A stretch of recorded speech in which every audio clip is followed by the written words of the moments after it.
तो आज हम सभी लोग 4th यूनिट के टॉपिक पढ़ने जा रहे हैं फर्स्ट पेपर के।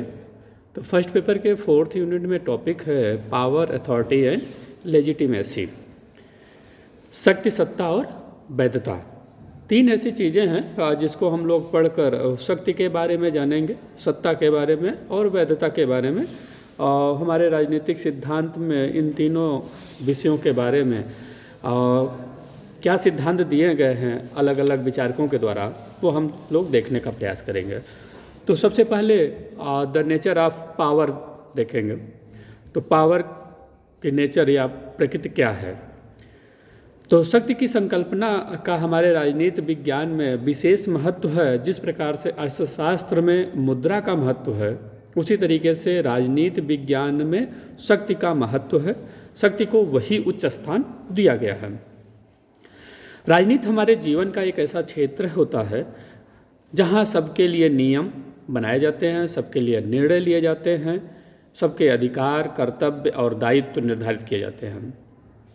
इन सभी निर्णयों को कार्य रूप देने के लिए शक्ति की जरूरत होती है और शक्ति के माध्यम से इन सभी को लागू किया जाता है। शक्ति के बिना राजनीति अधूरी है। शक्ति के बिना समाज में शांति, व्यवस्था, न्याय, सुरक्षा और खुशहाली, यानी जब तक शक्ति नहीं होगी तब तक हम किसी भी समाज में शांति, पीस, व्यवस्था, ऑर्डर बनाना, न्याय प्रदान करना या जस्टिस, सिक्योरिटी या वेलफेयर की बात हम नहीं कर सकते हैं। कि इन सभी चीज़ों की बात जो है शक्ति के माध्यम से ही की जाती है।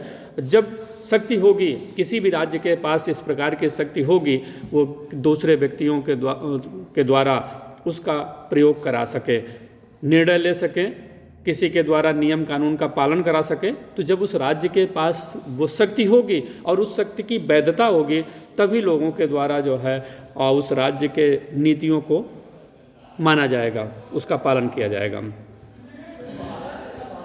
हेराल्ड लासवेल कहते हैं उनके अनुसार कि राजनीति का जो सरोकार होता है वो शक्ति को संवारने और मिल बांटकर उसका प्रयोग करने से है, यानी shaping and sharing of power.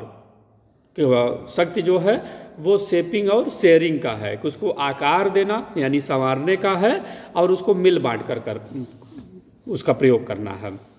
और वहीं पे दूसरे एक राजनीतिक विचारक हुए हैं रॉबर्ट डाल, उन्होंने भी लिखा कि राजनीति में शक्ति, शासन या सत्ता का विस्तृत प्रयोग किया जाता है। इस प्रकार से हम देखते हैं कि शक्ति क्या है। तो शक्ति की कोई सर्वसम्मत ऐसी परिभाषा नहीं दी गई है कि जो सभी लोगों के द्वारा मान्य हो, लेकिन फिर भी जो है प्रयास किया गया है शक्ति को समझाने का। शक्ति का जिन शब्दों में प्रयोग होता है अलग अलग संदर्भों में, उसके आधार पर यह कहा जा सकता है कि लोग जो कुछ नहीं करना चाहते उनसे वैसा करने की क्षमता को शक्ति की संज्ञा दी जाती है। यानी यदि व्यक्ति जो है या लोग, उस राज्य के लोग यदि कुछ नहीं करना चाहते हैं तो उनसे वैसा करा लेना राज्य के द्वारा, कि राज्य जैसा चाहेगा वैसा करा लेना, यही शक्ति है। इसी को शक्ति माना गया है। तो मैक्स वेबर के अनुसार ये कहा जा सकता है कि शक्ति का अर्थ यह है कि किसी सामाजिक संबंध के अंतर्गत कोई कर्ता दूसरों की इच्छा के विरुद्ध अपनी इच्छा को कहाँ तक कार्यान्वित कर सकता है।